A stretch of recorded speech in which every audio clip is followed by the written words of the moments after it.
Good afternoon, everyone. Today, I am going to discuss the paper MMPF Management Control System. So, structure of the course MMPF 003. There are four blocks in this course. Block 1, Management Control Concept and Context. Block 2, Management Control Structure. Block 3, Management Control Process. And Block 4, Management Control in some special organization. I have already discussed in previous class Block 1 and Block 2. So, block 2, management controller structure.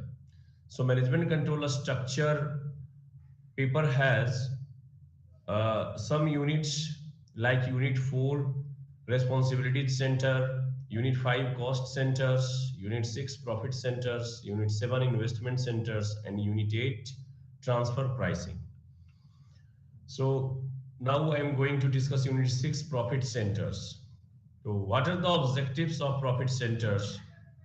Now, objective of the profit centers are understand the meaning and significance of profit centers, appreciate the relationship between corporate philosophy and style and profit center autonomy, and between diversity and decentralization.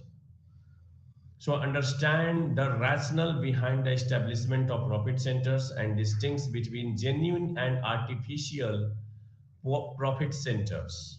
So next objective is explain the benefits and limitations of profit decentralization and how the difficulties arising from operationalizing this concept could be overcome.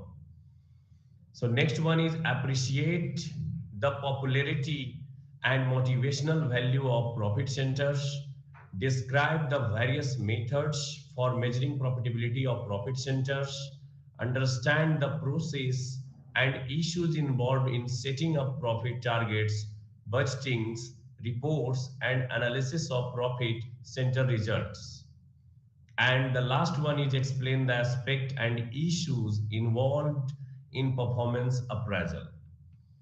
So a structure of this course are introductory part, profit centers, corporate philosophy and style, and profit center autonomy, diversification and decentralization, benefits and limitations of profit decentralization, making success of profit decentralization, establishing profit centers, boundary conditions for profit centers, prevalence of profit centers, motivational value of profit centers, genuine and artificial profit centers, performance measurement of profit center, target profit, budgeting and reports, analysis of profit center results, and performance appraisal.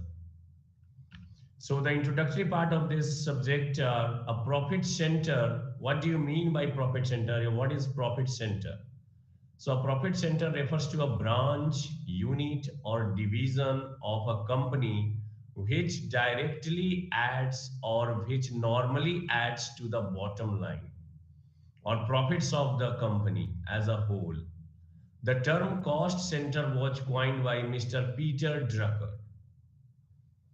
An organization considers a profit center as a separate unit, a stand-alone business which is responsible for revenue, generation, and profits. An organization calculates the profit and losses of a profit center separately. So profit center बिल्कुल अलग establishment है जिसका जो main intention है, main objective है revenue generation, revenue maximum revenue generation and maximum earning profits. Profit centre establishment करने का जो मेन इंटेंशन है, मेन ऑब्जेक्टिव है, वो आपके अर्निंग्स को, आपके प्रॉफिट को मैक्सिमाइज करना है और इसके लिए ही वो प्रिपेयर होता है, इसके लिए ही वो कंस्टिट्यूट हुआ है कि आपके रेवेन्यूज को कैसे जनरेट किया जाए, आपके प्रॉफिट को कैसे इनहांस किया जाए. So with the creation of profit centers, an organization differentiates between different revenue generating activities. Profit centers are critical for determining the units which are the most profitable and the ones which are least profitable in an organization. तो profit centre identification करेगा, identify करेगा कि वहां पे maximum most profitable line कौन सा है, product line, या लिस्ट प्रॉफिटेबल लाइन कौन सा है। ऑर्गेनाइजेशन का आइडेंटिफिकेशन करने के बाद जहां पे भी कुछ डिमेरिट्स है, जहां पे भी कुछ लूफॉल्स है, उसको वो इम्प्रूव करेगा, उसको वो इनहेंस करेगा, ताकि आगे चल के वो मोस्ट प्रॉफिटेबल बिजनेस में कन्वर्ट हो सके और कंपनी अल्टीमेटली प्रॉफिटेबल हो सके। The profit center wise analysis enables accuracy and a comparison between divisions. So each manager is responsible for the performance of their profit center. Hence, it is necessary that the managers identify wasteful activities and cut down the same. तो proper supervision को enhance करना होगा, supervision को बेहतर तरीके से implement करवाना होगा।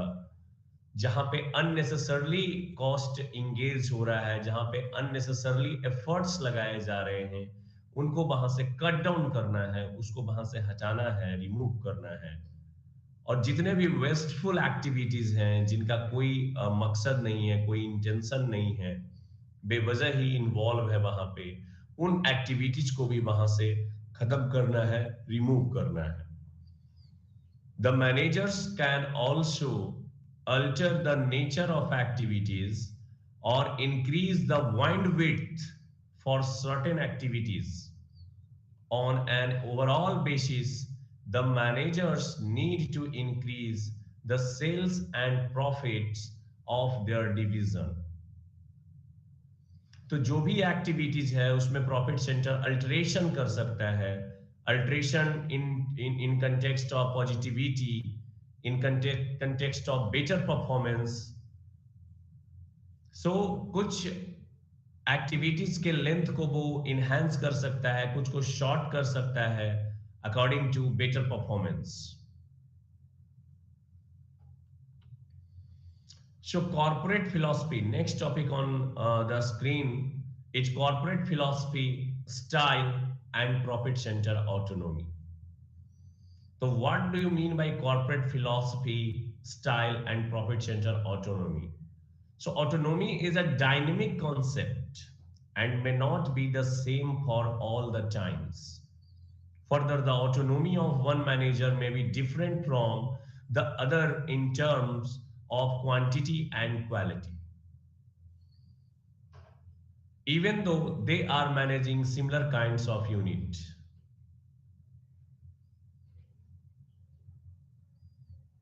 So corporate management influences profit center managers through a network of relationships that lay down the domain in which the manager has the freedom to take whatever action deems appropriate in regard to the responsibilities that are placed or expected of him or her.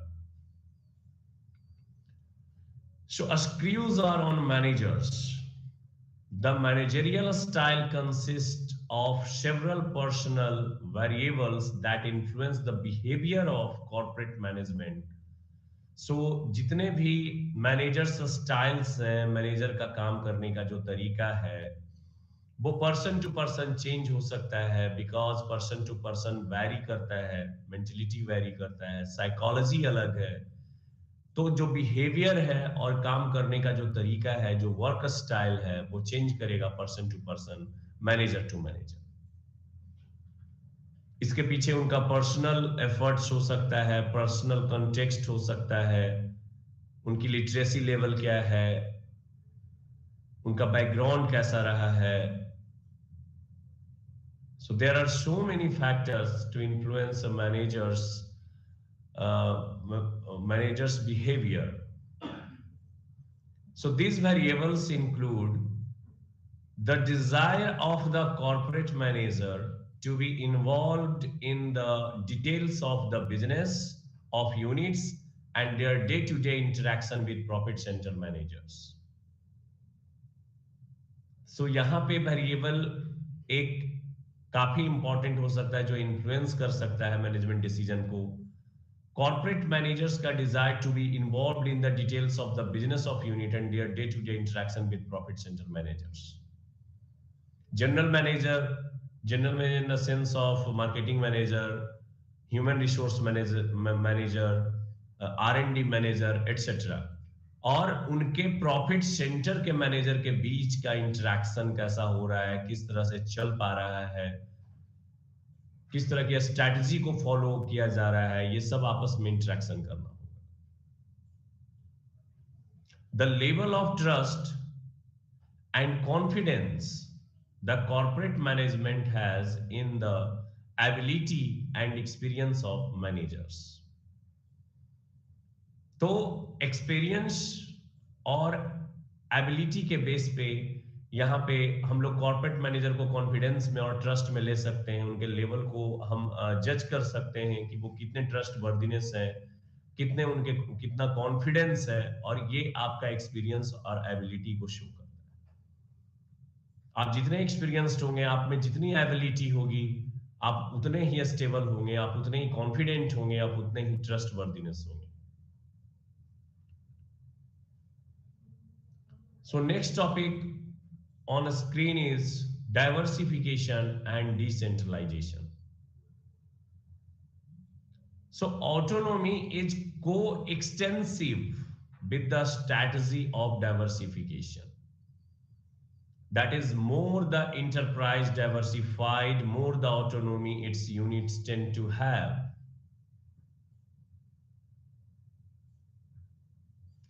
Diversification, that means different routes. Like diversification, जब हम अगर investment के point of view से पढ़ते हैं, तो there are so many risks available in environment securities. Like equity share में अपना अलग रिस्क है, डिवेंचर में अलग रिस्क है, प्रेफरेंस शेयर में अलग रिस्क है. तो डाइवर्सिफिकेशन प्रोसेस के थ्रू उन रिस्क को एडजस्ट कर लेना, कवर अप कर लेना, that is called diversification process. So ठीक यहां पे भी वही कॉन्सेप्ट है कि डाइवर्सिफिकेशन के थ्रू हम रिस्क को मैनेज कर रहे हैं, रिस्क को मिनिमाइज कर रहे हैं, रिड्यूस कर रहे हैं. क्योंकि आप देखेंगे कि इक्विटी शेयर मोर रिस्की है than debenture holder and other debt capital. So कोई भी पर्सन जब भी कोई इन्वेस्ट करता है तो उसका बस एक ही प्रायोरिटी होता है कि उसका प्रिंसिपल अमाउंट सेफ रहे, भले ही इंटरेस्ट मिले या ना मिले, बट प्रिंसिपल अमाउंट सेफ रहे. लेकिन इक्विटी अनसिक्योर्ड होने के कारण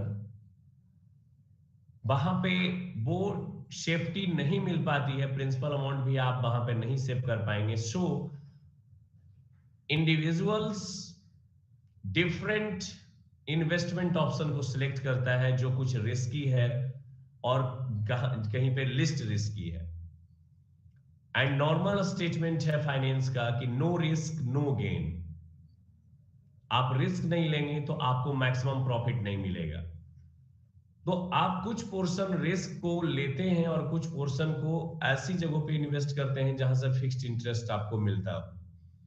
सो डाइवर्सिफिकेशन के थ्रू आप जो रिस्की शेयर है उसके लॉस को आप डाइवर्सिफाइड कर देते हैं फिक्स्ड इंटरेस्ट वाले डेट कैपिटल के through.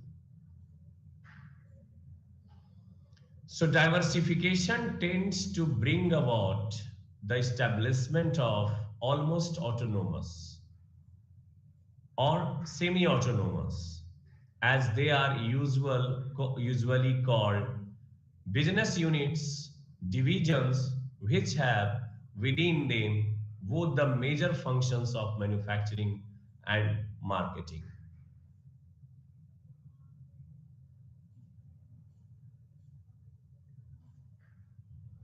The responsible manager or heads of the divisions like decisions with take decisions with respect to manufacturing and marketing operations, and hence can be held responsible for generating certain levels of profit or targeted agreed profits. वो जितने भी responsible managers हैं, divisions के heads हैं, वो marketing operations के through responsible होते हैं कि जो भी टारगेटेड एग्रीड प्रॉफिट्स है उसको अचीव किया जाए। आपका प्रोसेस इतना स्ट्रेंथन लिए हुए हो कि आपका जो एस्टिमेटेड प्रॉफिट है उसको वो अचीव कर पाए, उसको वो टेक कर पाए। So responsibility accounting complements a management system which some year ago held its way in the management world for more than 2 decades. It generated a substantial body of literature during this period. It is called management by objective, where the budget, instead of being a symbol of pressure, is a document instrument, a self-controlled members of the organization. This implies a motivation not only towards self-control, but also the knowledge about the norms of control in the individual situation. So what is decentralization? One of the purposes of decentralization is the economic efficiency, which means utilization of resources to achieve maximum possible benefits.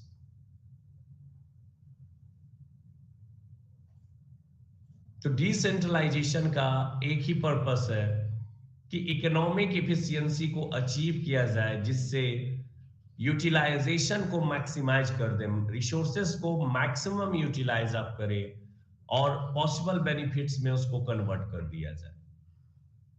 क्योंकि decentralisation में quick decisions होते हैं, resources को maximum utilised आप कर सकते हैं, उसको मैक्सिमम बेनिफिट में आप ट्रांसफर कर सकते हैं।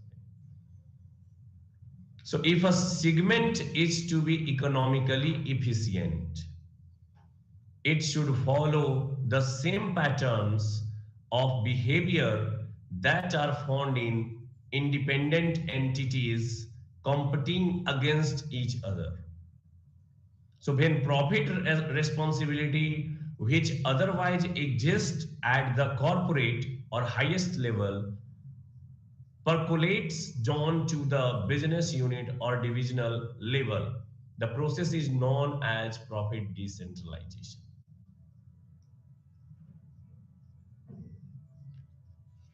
सेंट्रलाइज पावर के थ्रू सिर्फ आप अपने पावर को यूटिलाइज करेंगे तो वहां पे हो सकता है कि क्विक डिसीजन लेने की जरूरत हो, जहां पे आपके रेवेन्यूज को, आपके प्रॉफिट को मैक्सिमाइज कर सकता है, लेकिन वो क्विक डिसीजन नहीं ले सकते हैं आप, क्योंकि पावर सेंट्रलाइज है।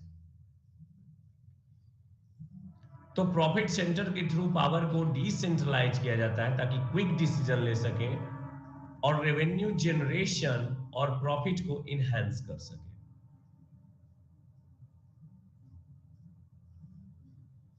So a diverse organization needs different approach to management and control. The diversity may arise from many factors, like some business units have short product cycle while other have long cycles. तो ये जो factors हैं वो आपके decentralisation profit centre को affect कर सकते हैं, क्योंकि कुछ बिजनेस शॉर्ट प्रोडक्ट साइकिल्स रखते हैं, बहुत तेजी से वहां पे प्रोडक्ट बनकर रेडी हो जाता है, और किसी ऑर्गेनाइजेशन में यही लेंदी प्रोसेस के थ्रू प्रोडक्ट बनकर रेडी होता है। तो दोनों में डिफरेंस है, दोनों में आपको अलग तरीके से डिसेंट्रलाइजेशन प्रॉफिट सेंटर को इंस्टॉल करना होगा।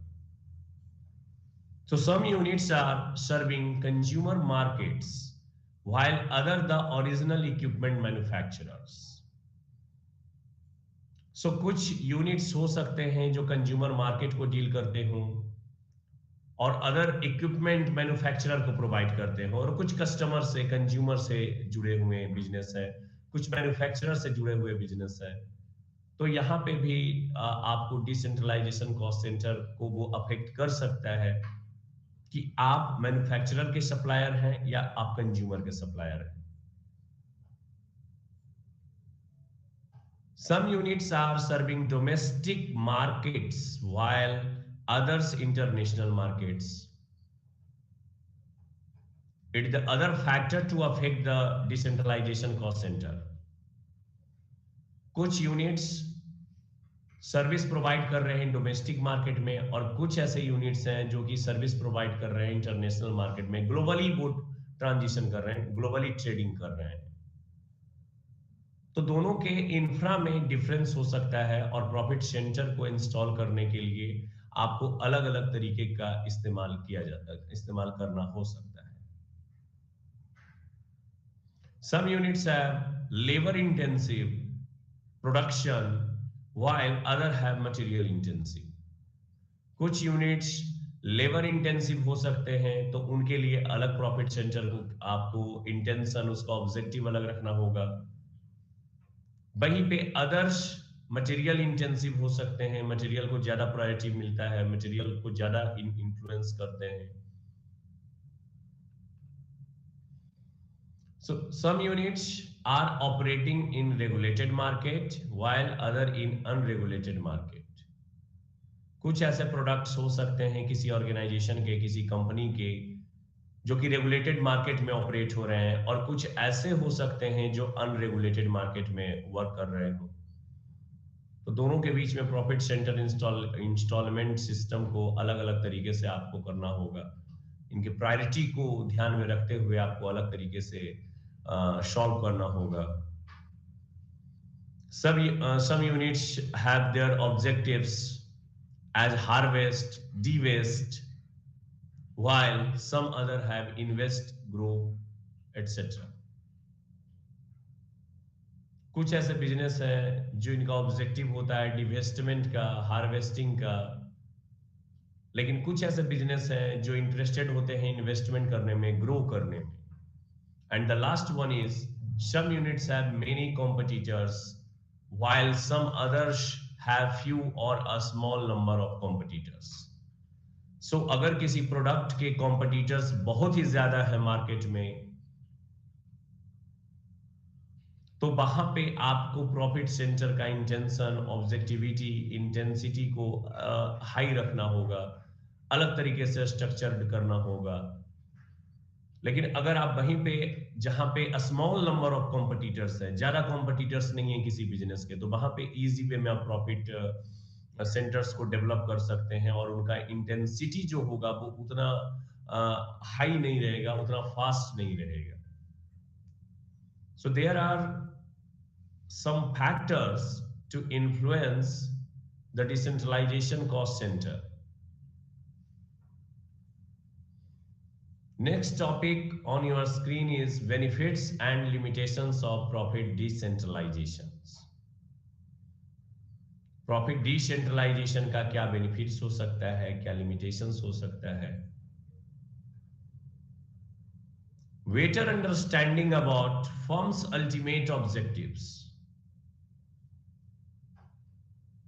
The greatest advantage of profit decentralization is that it brings the unit managers into more direct contact with the ultimate profit objectives of the firm. Better profit planning as a corollary of the preceding point. Profit decentralization enhances the profit consequence of the manager.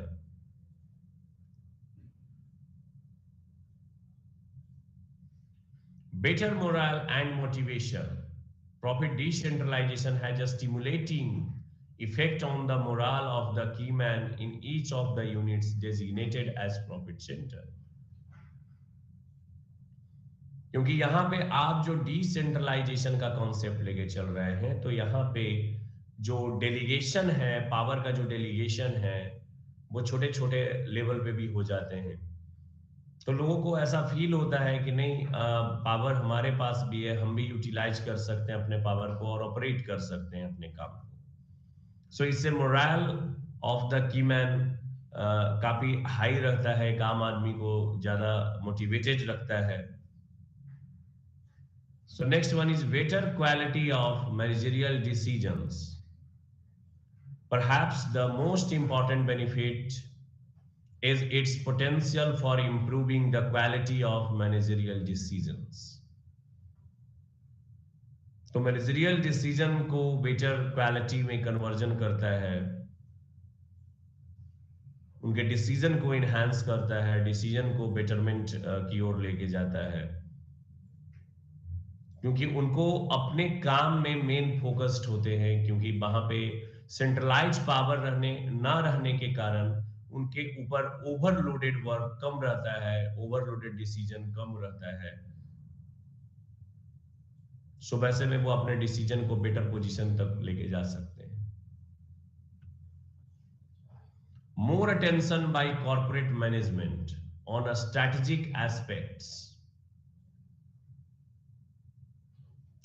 Profit center structures relieves the top management from day-to-day operating decisions, enabling them to devote more time and attention to a strategic planning and overall direction of the business enterprise. Training ground for developing a cadre of general managers. As decision making is done on a wide spectrum, profit decentralization provides a fertile training ground for development of general managers with broad understanding. So training ground for developing a cadre of general manager as decision making is done on a wide spectrum. तो profit decentralisation उसको वो provide करता है, उनके decision making को improve करता है, उनके डिसीजन लेने के तरीकों को इंप्रूव करता है, उनके केस स्टडी को स्ट्रेंथ देता है, टैकल करने के स्टाइल्स को इंप्रूव करता है profit decentralisation. So encouraging a spirit of competition, it encourages competition where units are identical and performance is comparable.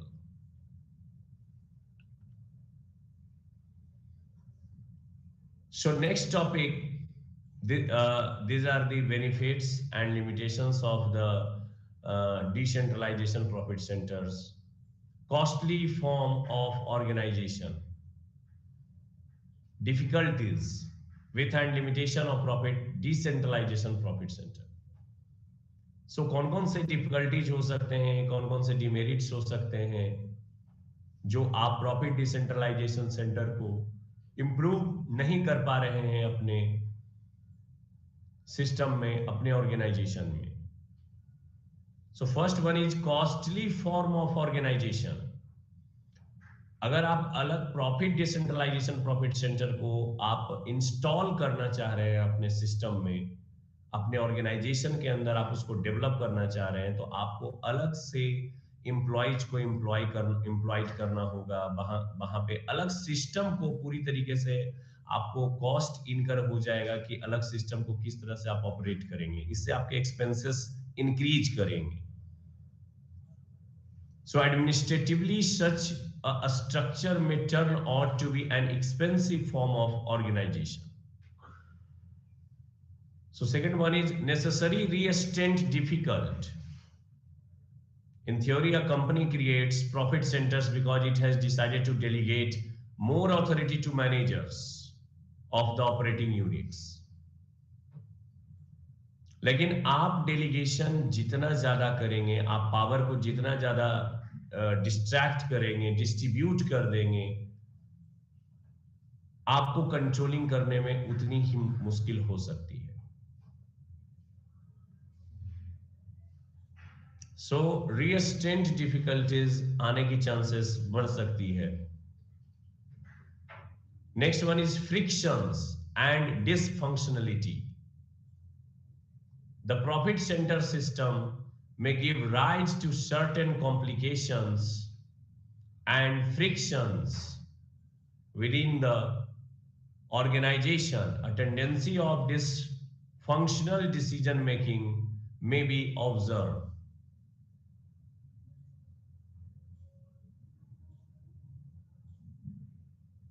Difficulties arising from common cost. So in any organization, there are certain joint and common which have to be allocated to various profit center on a justificable basis, and often this presents ticklish problems. So friction and dysfunctionality is a position, complex process for profit center.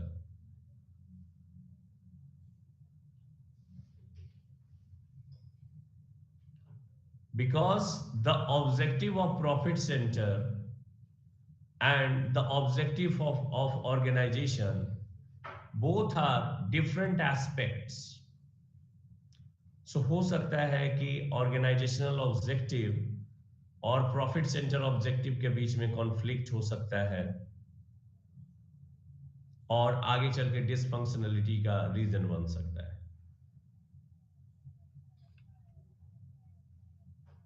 So next topic on the screen is establishing profit centers. Profit center को आप किस तरह से establish करेंगे, उसके लिए क्या requirement है, उसके लिए क्या steps होंगे. It is very important for a business.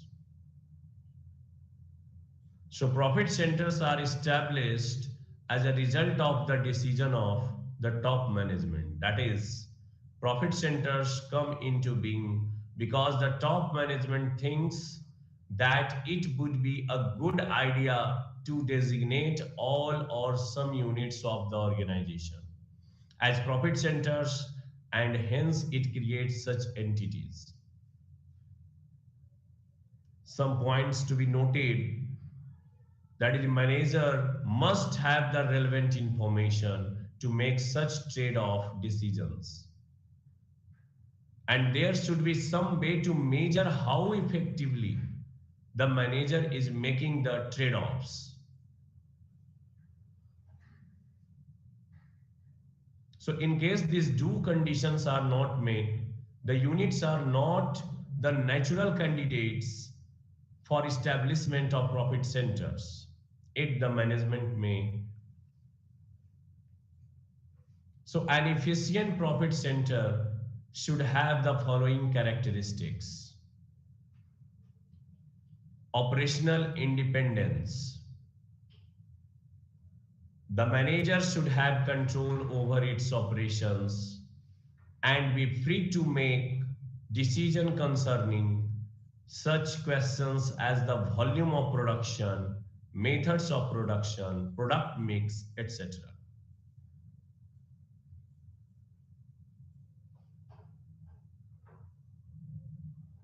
तो एक कैरेक्टरिस्टिक्स के तौर पर, एक इफिशिएंट प्रॉफिट सेंटर के कैरेक्टरिस्टिक्स के तौर पे ऑपरेशनल इंडिपेंडेंसी होनी बहुत जरूरी है. मैनेजर को कुछ ऑपरेशंस को कंट्रोल करना चाहिए. वॉल्यूम ऑफ प्रोडक्शन कितना होना चाहिए, मेथड्स ऑफ ऑपरेशन क्या रहेगा, प्रोडक्ट मिक्स क्या रहेगा, etcetera. So access to sources and market. The manager should be free to buy and sell in alternative markets, both inside and outside the company.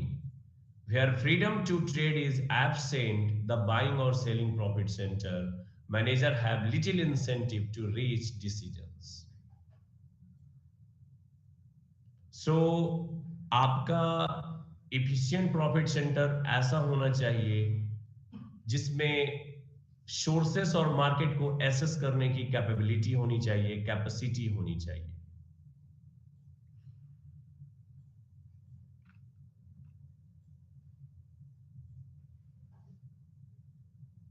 Separable cost and revenues.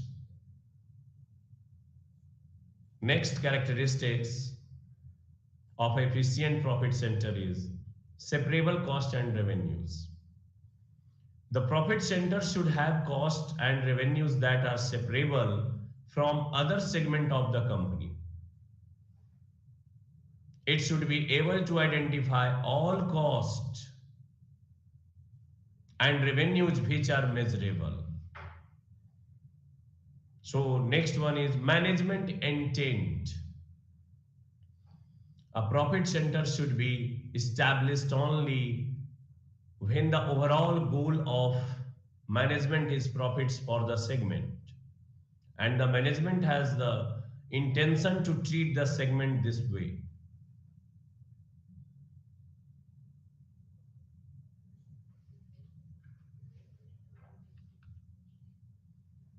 So next unit is unit 7 investment centers. तो जिस तरह से आप देख रहे हैं कि profit centre का काम है प्रॉफिट को मैक्सिमाइज करना, रेवेन्यू को इनहेंस करना, रेवेन्यू जनरेट करना, ठीक उसी तरह से इन्वेस्टमेंट सेंटर्स के ऊपर ये रिस्पॉन्सिबिलिटी रहती है कि जो भी फंड अवेलेबल है कंपनी के अंदर में उस फंड को आप कहां इन्वेस्ट करेंगे, वेयर टू इन्वेस्ट। आपको वहां इन्वेस्ट करना है जहां से मैक्सिमम प्रॉफिट लेना है और मिनिमम रिस्क लेना है। So the objective of the investment centres units are know the meaning and rationale of investment center. So second one is understand the techniques for measuring overall performance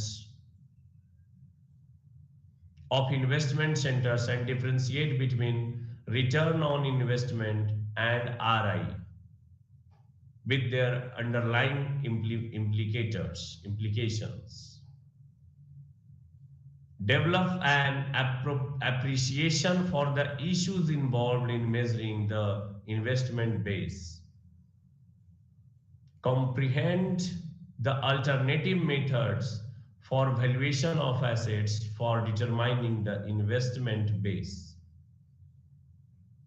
Grasp the need for and significance of economic appraisal of investment centers. Appreciate the issues involved and the need for appraising performance of the managers for investment center on a broad spectrum. So ultimately आप जो objective के through आप देख रहे हैं उनका बस एक ही ऑब्जेक्टिव है कि इन्वेस्टमेंट को कहां पे इन्वेस्टमेंट ऑप्शन को सिलेक्ट किया जाए जहां से आपको maximum benefit maximum profit provide हो सके। So the structure of these units are introductory part, investment centers, objective of investment centers, overall performance measures, return on investment as a performance measures, precautions while using ROI, residual income as a performance measure, ROI and RI a comparative analysis, measuring investment base, asset valuation alternatives, replacement cost, historical versus replacement cost, economic appraisal of investment centers, and appraisal of managerial performance.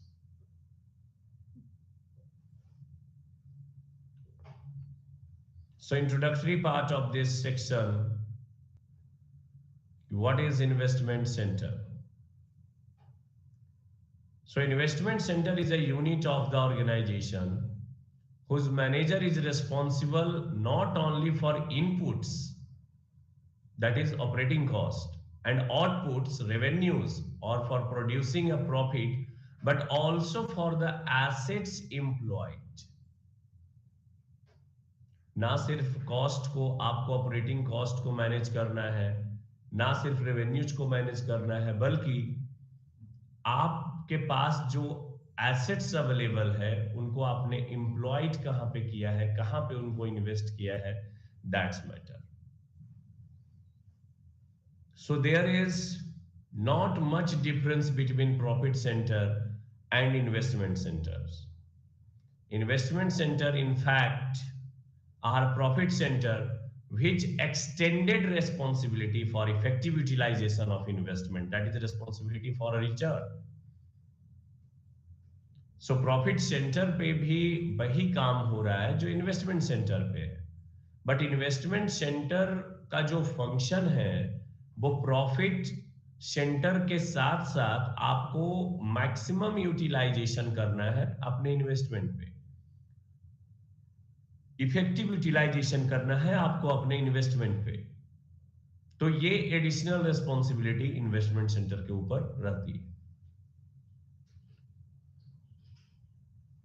So next units is unit 8, transfer pricing. So objective, after the studying this unit, you should be able to understand the concept of transfer pricing, understand the various methods and criteria of transfer pricing, know about various categories of intercompany transfer, distinguish between various intangibles, and learn how intangibles are transferred. Understand the concept of arm's length principles and calculate the arm's length transfer price. So the structure of this company of these units are introductory part, that is introduction, methods and criteria of transfer pricing, categories of intercompany transfer, types of intangibles, modes of transfer of intangibles, other categories of intercompany transfer, the arm's length principle, application of the arm's length principle.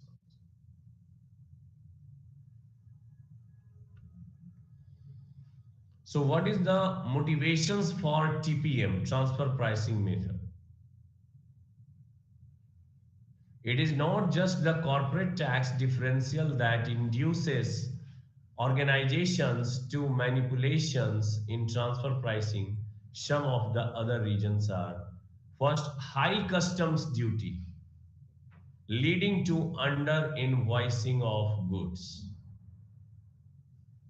Custom duty आपका high chargeable होता है Indian अगर environment की बात करें तो उस जगह पे जो गुड्स का इनवॉइसिंग है वो नीचे करके बनाया जाता है, कॉस्ट को नीचे रखा जाता है ताकि उसका कस्टम ड्यूटी कम पे हो सके।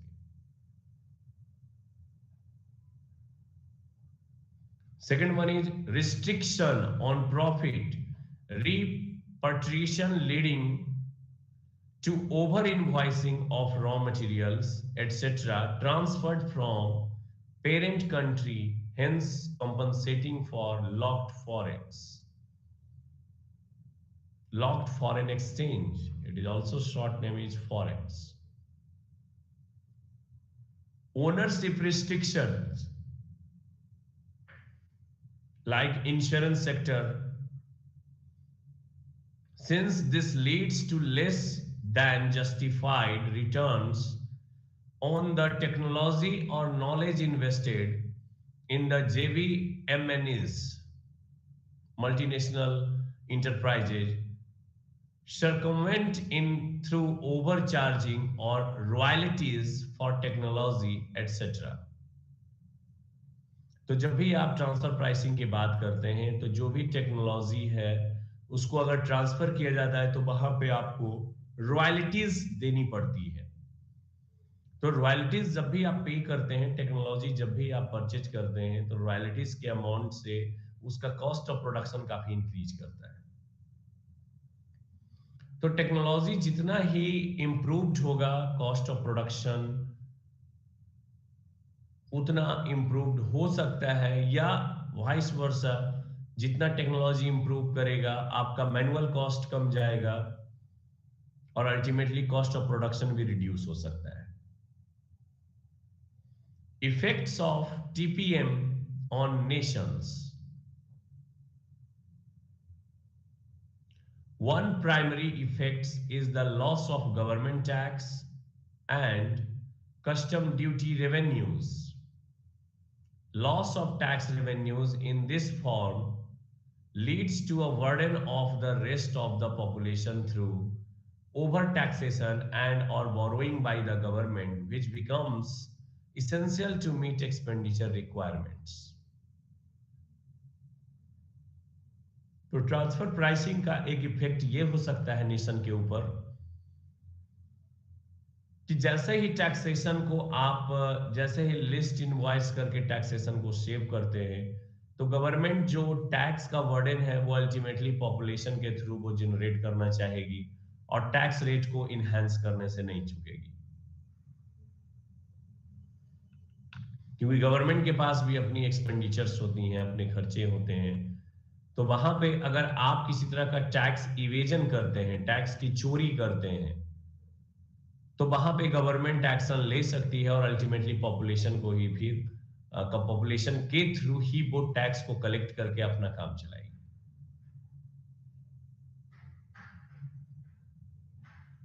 undesirable corporate practices related to transfer pricing, some of the related party transactions, which are usually resorted to for diversion of funds, are detailed below.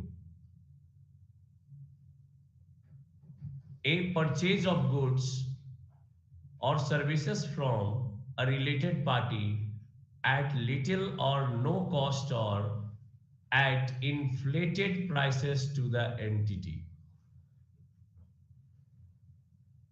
Payments for services never rendered or at inflated price. Sales at below market rates to an unnecessary middleman related party who in turn sells to the ultimate customers at a higher price with the related party and ultimately its principals, retaining the differences. So purchase of assets at prices in excess of fair market value, use of trade names or patent rights at exorbitant rates even after their expiry or at price much higher than the price, which cannot be described as reasonable. Borrowing or lending on an interest-free basis or at rate of interest significantly above or below market rates prevailing at the time of the transaction.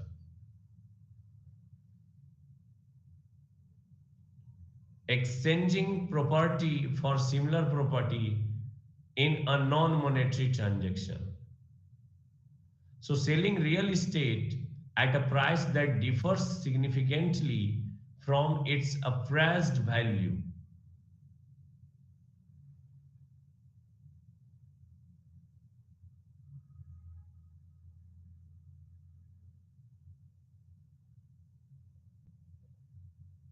So acquiring interest at above market rates on loans. So block 3 is management control process of the management control system. So there are 4 units available in this block. Unit 9 budgeting and reporting, Unit 10 performance measurement, Unit 11 reward and compensation, Unit 12 techniques of management and management control.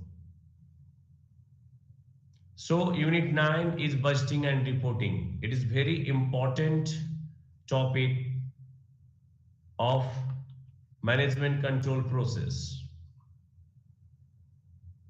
Budgeting, that is the estimated statement of a business process, and reporting according to your actual output. So performance measurement, it depends upon the condition which is favorable, adverse or no effect. Reward and compensation, performance measurement के बाद अगर जिनका performance बहुत अच्छा रहा है, performance जिनका बहुत ही बेटर पोजीशन में रहा है, उनको रिवार्ड एंड कॉम्पनसेशन भी देने का काम किया जाएगा. तो यहाँ पे रिवार्ड एंड कॉम्पनसेशन भी इंपॉर्टेंट फैक्टर है कि एक जो भी बजटेड जो भी प्लानिंग था उसके अकॉर्डिंग परफॉर्मेंस अगर कंप्लीट हुआ है तो वहां पे रिवार्ड एंड कॉम्पनसेशन को मोटिवेट करने के लिए प्रोवाइड किया जाता है। Techniques of management and management control. Management का क्या टेक्निक होगा, मैनेजमेंट कंट्रोल का क्या टेक्निक होगा, it is very important lesson. And block 3, management control process, which deal unit 9 deals with budgeting and reporting. Control is exercised in the context of what is planned to be achieved. This what of control is defined in the budget and resources allocated for the same. Budgeting and budgetary control seek to direct the activities in a certain logical sequence and address some basic issues of control which are essential to the planning and control process. So, यहाँ पे budgeting and budgetary control. Do you know about budget, sales forecasting, budgeting, and budgetary control? This is the sequence of budget process. At first, sales forecasting, where sales forecasting ends, there budget is starts, and budget is starts. Then implemented form is called budgeting, and the controlling of budgeting process is called budgetary control. So unit 10 deals with performance measurement. Performance measurement is used to gain insight into and make judgment about the effectiveness and efficiency of programs, processes, and people. The performance measurement data is used to drive improvement in the organization and successfully translate a strategy into action. Unit 11 deals with reward and compensation. An incentive system is designed to attract employees' attention and stimulate him to work. Incentives can both monetary and non-monetary in nature. The impact of an incentive plan would be felt depending on accuracy, frequency, and timing of the plan. सो इस reward and compensation में आपको ध्यान देना है कि employees का attention बना रहे, स्टिमुलेट वर्क में स्टिमुलेशन वो देता रहे। इसके लिए आपको जरूरी है कि इंसेंटिव्स उसको देना होगा, रिवार्ड देना होगा, कॉम्पनसेशन देना होगा, जो विच इज मॉनेटरी और नॉन मॉनेटरी और बोथ। मॉनेटरी भी हो सकता है, नॉन मॉनेटरी भी हो सकता है, और दोनों तरीके से भी हो सकता है। तो आप एम्प्लॉइज को जब तक मोटिवेटेड नहीं करेंगे तब तक वो वर्क फोकस्ड उतने अच्छे तरीके से नहीं कर पाएंगे। So unit 12 deals with recent innovations in management. So these innovations in management have led the companies to be more cost and quality conscious. Secondly, these techniques have led to lean and mean workforce. Recent innovation in management में आप देखेंगे कि बहुत सारे autonomous system को enhance किया गया है। ऑटोनोमस सिस्टम को डेवलप करने से ये हुआ है कि वहां पे लीन वर्क फोर्सेस की रिक्वायरमेंट हो गई है। जो मैनुअली जो लेबर और जो एम्प्लॉयज की जरूरत थी, वहां पे कुछ मशीन ने उनके प्लेस को रिप्लेस कर दिया है। तो अब आप देखेंगे कि जितनी भी मशीनरी का डेवलपमेंट हो रहा है, जितने बड़े बड़े मशीनरी और ऑटोनोमस मशीनरी जितना डेवलप हो रहा है, उतना मैन पावर की कमी वहां पे फील की गई है। अब पहले जो काम 1000 लेबर करते थे, वहां पे अब 100 लेबर की जगह पे 100 लेबर को ही इम्प्लॉयड किया जा रहा है, और वहां पे जो भी ऑटोनोमस वर्क है उसको मोटिवेट किया जा रहा है। So next block is block 4, management control in some special organizations. So this block have 4 units, that is unit 13 service organization, unit 14 multinational and export organizations, unit 15 management control of projects, unit 16 other organization. So unit 13 deals with service organization. In this unit, we are going to discuss about management control system in banks, insurance companies, and mutual funds. In all these organizations, the focus of management control is on minimization of risk associated with investment and operations. So Unit 14 deals with multinational organizations. In these organizations, the management control process is primarily concerned with designing of a system which yields uniform response across the countries. The management control is also actively engaged in setting the transfer price and exchange rate management. So multinational organisation के साथ किस तरह से trading किया जाएगा, उनका norms क्या होगा, ट्रेंड्स क्या होगा, उसके बारे में आपको यहाँ पे डिस्कशन करना है। कंट्रीज बियॉन्ड द बाउंड्री किस तरह से ट्रेडिंग चल रही है, किस तरह से ट्रेडिंग करेगी, एक मल्टीनेशनल कंपनीज का क्या ऑपरेशन सिस्टम है, ट्रेडिंग का क्या वहां पे नॉर्म्स है, वो आपको समझने की जरूरत होगी। Unit 15 deals with management control of projects. In this unit, we are going to discuss about the differences in ongoing operations and projects. We are also going to deal with the control environment for projects and the various phases of project. तो किस तरह से project implement होता है, project planning होता है, implement होता है, इवेल्युएशन होता है और क्लोजर ऑफ द प्रोजेक्ट की ओर हम लोग चलते हैं जब प्रोजेक्ट को हम लोग कंप्लीटली उसको शट डाउन कर देंगे। So unit 16 deals with other organizations.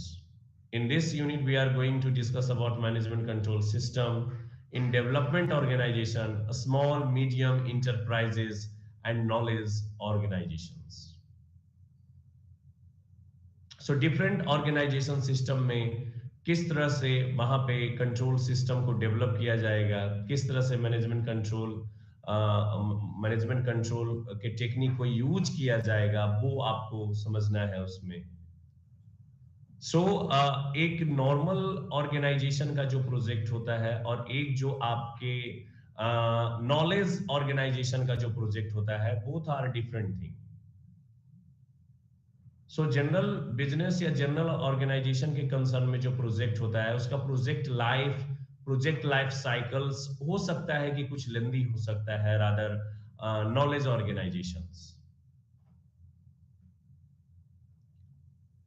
Because कुछ ऐसे सर्टन प्रोडक्ट्स हैं जिनका प्रोडक्शन प्रोसेस लेंदी हो सकता है और शॉर्ट भी हो सकता है, उसके अकॉर्डिंग आपके प्रोजेक्ट का लाइफ भी लेंदी हो सकता है और शॉर्ट हो सकता है।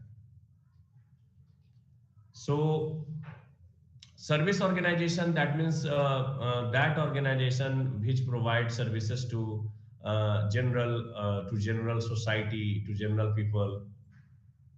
तो सर्विस ऑर्गेनाइजेशन में भी आप देखेंगे कि जो उनका कंट्रोल सिस्टम होता है, मैनेजमेंट कंट्रोल सिस्टम होता है, वो बिल्कुल ही अलग तरीके के इंफ्रा लिए हुए होता है, क्योंकि जनरल जो बिजनेस में ट्रेडिंग कंसर्न होता है, मैन्युफैक्चरिंग कंसर्न होता है, उससे बिल्कुल अलग सर्विस ऑर्गेनाइजेशन होता है।